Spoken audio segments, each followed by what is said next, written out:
How's it going, everybody? I just wanted to reach out to you guys about the new devlog that came out and the Christmas update in Longvinter. Let's get into it. To start things off, there's a Q&A session with the devs in Discord. It's December 7th from 6 to 8 UTC. If you're not going to be able to make that, you can actually drop the questions you have in a text chat that's going to be opened a day ahead of time, just so the devs can get to your questions. Now, as we get to the features dropped into the game, we have weather effects, and it's a nice little extra detail into the game, so they have rain and snow that's in there. I'll have both of these videos in the description below so you can see what those effects actually look like. We do have a new mob that they added to the game, and they are reindeers. So they spawn like chickens do, kind of sporadically through locations in the map. They are quite a bit tankier though. So make sure if you are going to go hunting for your antlers or your steak, bring lots of bullets or bring some friends so you can get them on different sides. Let's go into the changes. I'm going to kind of zoom through these, but these are from a lot of suggestions in the Discord and from their actual website. And let's see what we got. A cursor dot, size option slider, increasing quest rewards, compendium reward from 6k to 10k. Farming basics gives another slab planner, added a hatchet to starting quest reward. Farming support funds increase both 50%.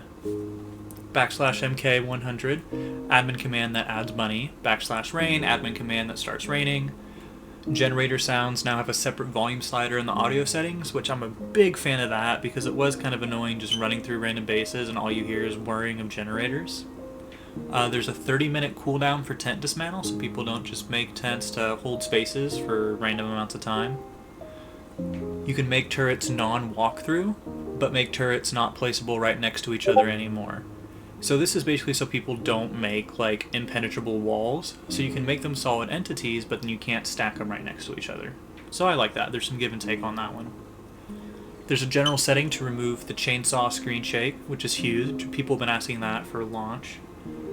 General setting to adjust grid snapping size when placing. I know if you're a very OCD builder, this can actually be a little annoying because usually where you start building isn't on a grid, so you'd have to start your entire build like on the grid. If you have an existing build, then it's not going to snap correctly. So just a little side note there. PvE servers arenas are now PvP zones where you can shoot players normally like in the PvP server. Status effect is able to indicate when you can be killed. That's pretty cool. They're adding at least very small PvP portions to the PvE servers. And then something that I'm pretty happy about, streamer mode general setting. So this blocks a few things when you're streaming, so they're not going to see that house code when you're creating a house. They're not going to see the server name in the main menu and in the continue button. So people aren't going to be able to stream snipe you, which that's going to be huge. We've got some new items into the game that came with a new update. We're starting with a gift that gives any random item, a candy cane which can be eaten, a mailbox that you can place in your yard and others can put items in but cannot take them out, 3 different Christmas decorations, a snowman, a Christmas tree, and reindeer antlers that are part of the feathers compendium. So those aren't anything that you can wear, but it is part of your compendium. And here is a ton of the bugs that they fixed, so we'll get into these. So first they fixed a bug where the player vendor did not store the money correctly. They fixed some currency functions that didn't work when it called the client to prevent cheating, made entering a house more secure to prevent cheaters from getting into other players' houses.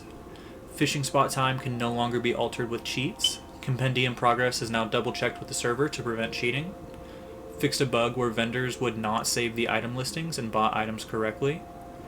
Made bushes planting collision 20% smaller, which allows them to be placed more tightly together. This will be really nice for those of you who are OCD, kind of like I mentioned earlier, because now you can probably actually line up 9 bushes in a large planter, which you couldn't do before, or it was incredibly difficult, and you'd have to start planting them at the exact same time. They fixed a bug where campfire would not always damage the player properly. Yeah, you could definitely sit straight in the middle of a campfire. They fixed the woodcutter achievement and the compendium achievements not unlocking properly. Fix an issue where server message would get stuck on screen if an admin sent multiple messages before the previous one could disappear. Menus can no longer be clicked through the main menu screen. Fix an admin mode placed by unknown spelling. Makes James General Shop item price text smaller when the price had 4 digits, so it would fit 4 items in one row. Houses can no longer be placed on top of items to prevent them from being placed into the air.